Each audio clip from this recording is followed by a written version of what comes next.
છોલે બનાવવા માટે નોનસ્ટિક પેનમાં 4 મોટી ચમચી જેટલું તેલ ઉમેરશું. વઘારમાં જીરું, તમાલપત્ર અને સૂકું લાલ મરચું ઉમેરીને સાતળી લઈશું. હવે 4 મીડિયમ સાઇઝની ડુંગળીની પ્યોરી ઉમેરીને સાતળી લઈશું.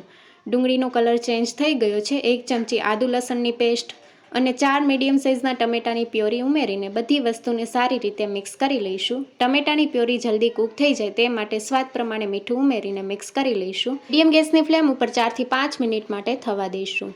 સારી રીતે કૂક થઈ ગઈ છે. હવે મસાલામાં લાલ મરચું પાવડર, હળદર પાવડર, ધાણા જીરું પાવડર સાથે 1 ચમચી છોલેનો મસાલો ઉમેરીને બધા મસાલા મિક્સ કરી લઈશું. મસાલાની સાઈડમાંથી તેલ છૂટું પડવા લાગ્યું છે. હવે બાફેલા ચણા ઉમેરીને મિક્સ કરી લઈશું.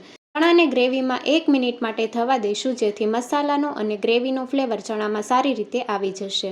ગ્રેવીને પતલી કરવા માટે 1 કપ જેટલું પાણી ઉમેર્યું છે. તમારે જે રીતે પતલી કરવી હોય એ રીતે તમે પાણી ઉમેરી શકો છો. ઢાંકણ ઢાંકીને 6 થી 7 મિનિટ માટે થવા દઈશું.